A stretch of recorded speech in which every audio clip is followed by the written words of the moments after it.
Hi and welcome to day 6.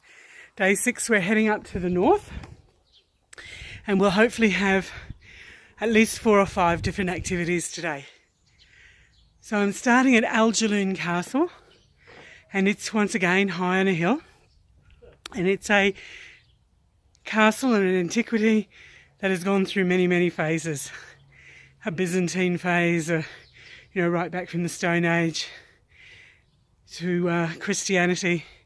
And here you'll see a fantastic example of a mosaic that's actually the loaves and the fishes. That is in the part of the castle that used to be a Christian church. So this is a really exciting one, Ajloun Castle.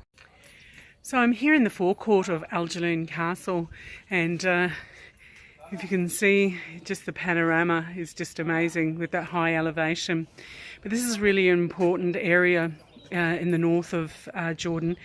The Crusaders invaded Jerusalem in 1099, and they weren't thrown out until Saladin fought them in 1189 AD. And it was also really important, this area, in 1258 when the Mongols were forced out of the area as well. So being a hill fort and very important at the top of the Jordan Valley, like Tiberias and Sea of Galilee is to the north of here, and you've got the Dead Sea to the south. This is all just part of that Rift Valley, Jordan Valley.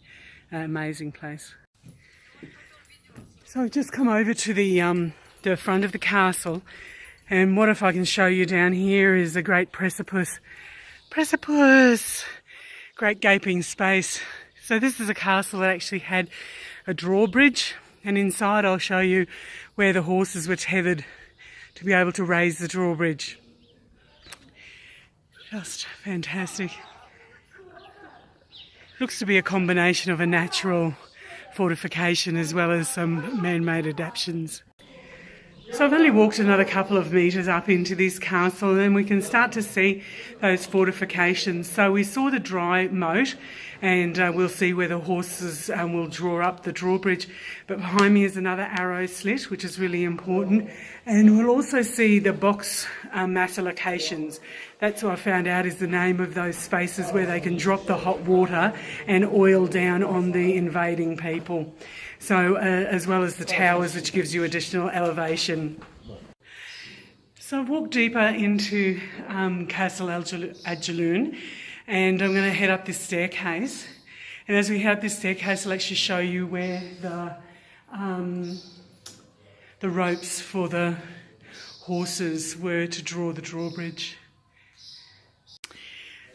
So as I said, as we walk up here, I'll be able to show you where the horses were tethered or drawn to draw the drawbridge. So the mechanisms would have come from this space, and this would have been used as the leverage point. It's just very smooth for so much use, and that's just a portion of the way up the staircase. But you can see just that different the different stones, the different elements of the construction of the building. Everywhere you look, there's something different. And I think this is the castle that actually has an influence from that time of Saladin, where it has that Indian influence, I think, on a certain section, if I remember correctly. So hopefully we'll spot that. So room after room, when you come and explore this castle, is quite fascinating, and this is one of those examples of that box massification. So when you actually do look down, there's no floor in this space, so you would boil your hot water or your oil and you would tip it onto the invading people that are coming up if they dared cross that drawbridge or you didn't get the drawbridge up soon enough. I hope this shot gives you a bit of an example of the distance that this fort commands. And when we get up the top, it's actually got a full panorama right from the Lake Tiberias. I just couldn't resist showing you this little space. So this is a wadu. This is where you do your ablutions. This is coming into the mosque area. and the meeting room. So I've just moved into the area of the castle that was the kitchen. So a large space. This looks as if it was a bowl that clearly has been broken. And you've got the large fireplace over there.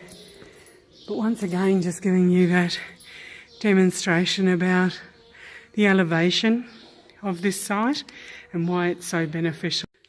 This room is actually going to be one of my favourites of all Ajloun Castle. So this is a cornucopia. This is a carving of a ram's horn filled with flowers and wheat and a fruit, a symbol of fertility and abundance. And this is actually coming into the Christian church area, or the Byzantine church area. And this is where you have the remains of the mosaic. And in the centre, you can actually see the motif of the bread, the loaves and the fishes. So if you just bear with me, these square sections represent the bread. And these little guys over here with the little tails represent the fishes. So this mosaic is of the loaves and the fishes. I'll see if I can get it at a different angle. It's probably very dark and not very clean, but just an amazing representation of the loaves and the fishes. So I'm just cruising up some stairs, and you can see that none of them are the same height, width. Some of the stones are very smooth and flat, and this is why I'm always a bit concerned when I'm coming to an antiquity. But it's all worth it in the end. I just have to keep pushing on. So if you hear some curse words, they're me. You probably hear me banging on a lot about this Jordan Valley thing. And so basically it's a rift valley that runs from the north to the south, really, of Jordan. And it's a very fertile area. So that's actually the Jordan Valley behind me. And if I pan around here, once again, it's a hazy day. Welcome to the Middle East. You've got Lake Tiberias over here in that valley there. Just spectacular. It's actually really green. This area is normally quite green. It's got olive trees and this is main agricultural growth. But the north is more fertile. And when we see down south where it's the desert, you'll see this absolute contrast. So I've just moved over a little bit, still on that same high elevation of Ajloun Castle. And Lake Tiberias is in this valley just behind me over here. So if you could use your imagination and over to the back over here, just think of a great river or a great river basically running. The Dead Sea is actually down in this area here.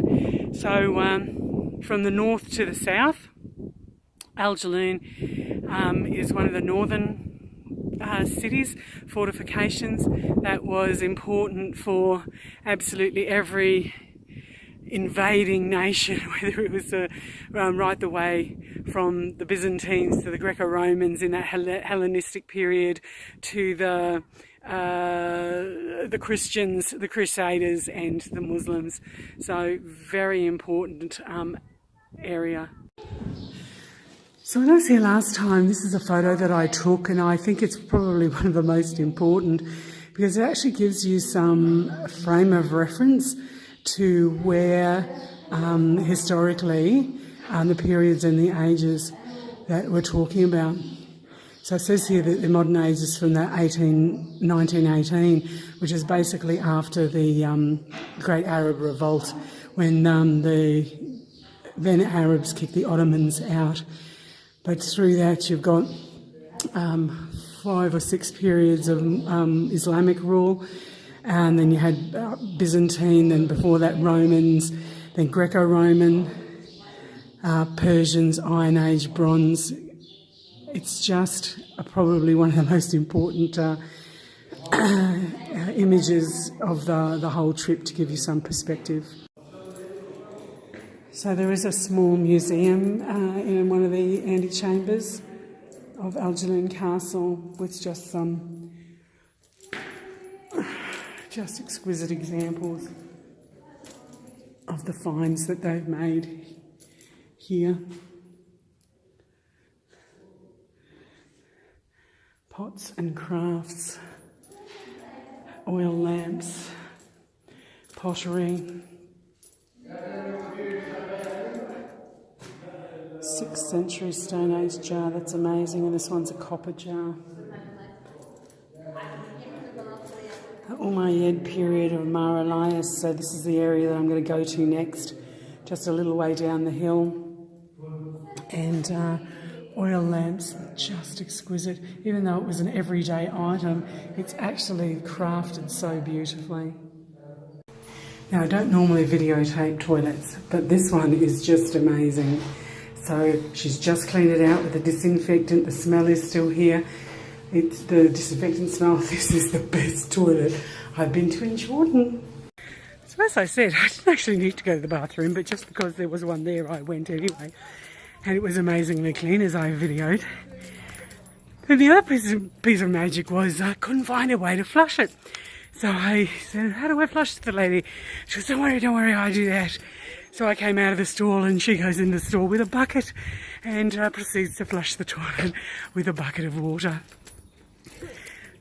I just love travelling.